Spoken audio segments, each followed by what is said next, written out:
किरण चौधरी या कुलदीप बिश्नोई, किसको मिलेगी राज्यसभा की सांसदी? बीजेपी किरण या कुलदीप, किसे भेजेगी राज्यसभा? कुलदीप की उम्मीदों पर पानी फेरेगी बीजेपी? किरण को मिलेगा इनाम, कुलदीप के हाथ लगेगा इस बार फिर से अपमान? लोकसभा चुनाव में रंजीत चौटाला के साथ दगा करने की चुकानी पड़ेगी सजा। नमस्कार दोस्तों, मेरा नाम है राज के वर्मा और आप देख रहे हैं रिपोर्टर जी। अगर आपने रिपोर्टर जी चैनल को सब्सक्राइब नहीं किया है तो दोस्तों चैनल को सब्सक्राइब करना ना भूलें। हरियाणा के विधानसभा चुनाव से पहले हरियाणा की एकमात्र सीट जो कि अभी दीपेंद्र सिंह हुड्डा के लोकसभा चुनाव जीतने के बाद खाली हुई है, उस पर चुनाव होने हैं और इस सीट को लेकर भी खासा बवाल मचा हुआ है। एक तरफ भूपेंद्र सिंह हुड्डा ये दावा कर रहे हैं कि कोई दूसरा दल 13 विधायक लेकर आ जाए तो उनकी पार्टी उसे समर्थन दे देगी, तो वहीं जेजेपी और आईएनएलडी भूपेंद्र सिंह हुड्डा पर लगातार इस सीट को लेकर निशाना साध रहे हैं। उनका आरोप है कि भूपेंद्र सिंह हुड्डा ने जीतने से पहले ही सरेंडर कर दिया है, यानी कि कहीं ना कहीं बीजेपी से उनकी साठगांठ हो गई है। इन तमाम आरोपों के बीच एक नया आरोप और एक नया बयान भी यहां सामने आया है। अभी हाल ही में ओलंपिक में विनेश फोगाट के साथ जो हुआ वो बेहद दुर्भाग्यपूर्ण था और उसके बाद पूरे देश के सेंटिमेंट्स एक साथ विनेश फोगाट के साथ आकर खड़े हो गए हैं। तो वहीं देश से लेकर हरियाणा की राजनीति में भी इसको लेकर बवाल है। एक तरफ विपक्ष बीजेपी पर निशाना साध रहा है, तो वहीं भूपेंद्र सिंह हुड्डा ने यह दावा किया अगर उनके पास विधायकों के नंबर पूरे होते तो वो विनेश फोगाट को राज्यसभा भेज देते। तो वहीं उनके ताऊ महावीर फोगाट ने आरोप लगाए हैं कि भूपेंद्र सिंह हुड्डा राजनीति कर रहे हैं। अगर उन्हें खिलाड़ियों की इतनी ही चिंता होती तो गीता बबीता को ऐसा ही ना बनाते। तो ये हुए इस सीट को लेकर तमाम बयान, तमाम आरोप। लेकिन इस सब के बीच फिलहाल ये सीट बीजेपी के खाते में सेफ नजर आ रही है। अब इस सेफ सीट पर बीजेपी किसे अपना उम्मीदवार बनाएगी?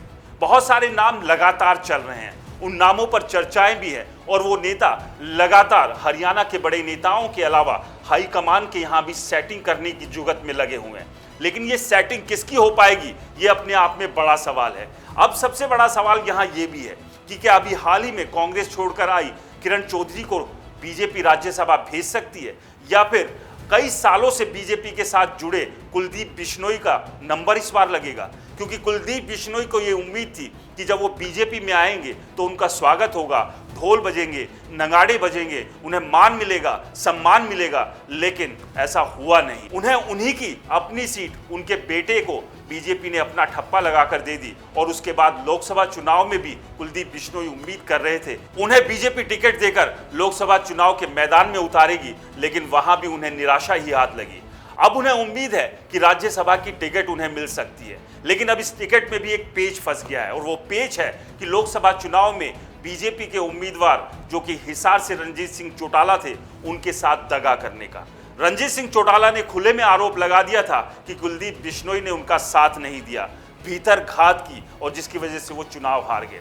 यही पेच कुलदीप बिश्नोई के लिए राज्यसभा जाने तक के लिए मुश्किल खड़ी कर रहा है। तो क्या बीजेपी किरण चौधरी को राज्यसभा भेज सकती है? और अगर ऐसा होता है तो कुलदीप बिश्नोई की सिचुएशन पार्टी के भीतर क्या रहेगी? क्या इतने सालों से कांग्रेस छोड़कर बीजेपी में बैठे कुलदीप बिश्नोई का अगर ये अपमान नहीं होगा तो मान तो उन्हें मिलता दिखाई दे नहीं रहा है, और ऐसे में किरण चौधरी को राज्यसभा की सांसदी मिलती है, न केवल कुलदीप बिश्नोई बल्कि बीजेपी के और कई नेताओं के अरमानों पर पानी फिर जाएगा। तो आपको क्या लगता है, बीजेपी इस बार राज्यसभा में किरण चौधरी, कुलदीप बिश्नोई या फिर किसी और नेता को भेजने का काम करेगी? हमें कमेंट्स कर जरूर बताएं। रिपोर्टर जी चैनल को सब्सक्राइब नहीं किया है तो दोस्तों चैनल को सब्सक्राइब करना ना भूलें, क्योंकि हम हैं हरियाणा की आवाज।